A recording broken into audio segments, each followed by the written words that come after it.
లడ్డూ కల్తీ అంశం ఏపీ రాజకీయాల్లో దుమారం రేపుతోంది. నిన్న తిరుపతిలో డిప్యూటీ సీఎం పవన్ కళ్యాణ్ చేసిన వ్యాఖ్యలకు వైసీపీ నేతలు కౌంటర్లు ఇస్తున్నారు.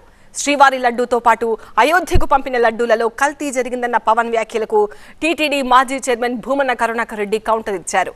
పవన్ కల్తీ జరిగిందని శ్రీవారి దగ్గర ప్రమాణం చేయాలని భూమన సవాల్ చేశారు.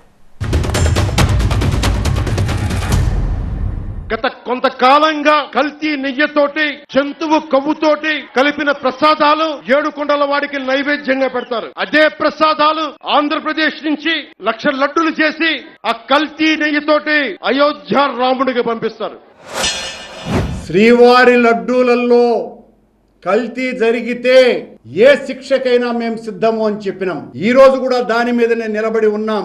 అయోధ్యకు పంపించినటువంటి లడ్డూలు కల్తీ అయితే ఓ పవన్ కళ్యాణ్ అనబడే పవన స్వామి సనాతన ధర్మ పీఠాధిపతి వెంకటేశ్వర స్వామి పాదాల సాక్షిగా ప్రమాణం చేయి.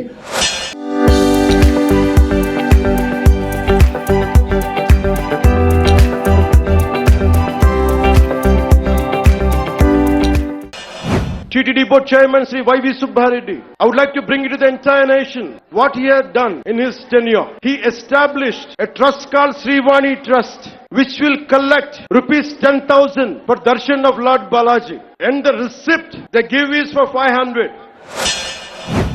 శ్రీవాణి ట్రస్టులో 1,000 కోట్ల రూపాయల అక్రమం అని మాట్లాడుతున్నాడు పవన్ కళ్యాణ్. దీని మీద కూడా వెంకటేశ్వర స్వామి పాదాల మీద ప్రమాణం చేసి చెప్పు, వెళ్ళిపోవటం కాదు.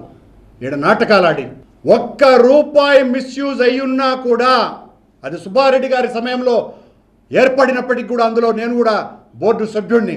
ఏ శిక్షకైనా మేము సిద్ధం. ₹1 దుర్వినియోగం అయ్యి ఉంటే కూడా. భారతదేశంలో సెక్యులరిజం అంటే హిందూ ధర్మాన్ని దూషించు, అపహాస్యం చేయి, అన్య మతాలను వెనకేసుకొస్తే అది true secularism according to the so called pseudo secularist. సనాతన ధర్మం పాటించే వారి వైపు చట్టాలు ఎలా పనిచేస్తాయంటే నిర్దాక్షిణ్యంగా పనిచేస్తాయి.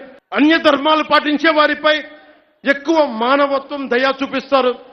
ఇంకా దూషణ చేసే వారికి కోర్టులు రక్షణ కల్పిస్తాయి. అయిన వాళ్ళకి ఆకులు, కాని వాళ్ళకి కంచాలు. ఇప్పుడు అది కూడా పోయింది, ఆకులు కూడా పోయింది, చేతుల్లో పెట్టి లాక్కోమంటున్నారు. అధికారం కోసమని సనాతన ధర్మం ముసుగు వేసుకొని ఆ ముసుగులో ఇతరుల మీద, ఇతర మతాల మీద దాడి చేసి పబ్బం గడుపుకోవాలనేటువంటి నీ ప్రయత్నం ఏదైతే ఉన్నదో అది ఈ రోజున తేట తెల్లమయ్యింది. కోర్టులనే హెచ్చరిస్తూ ఇతర మతాలు దాడి చేస్తే కోర్టులు వెంటనే స్పందిస్తాయి.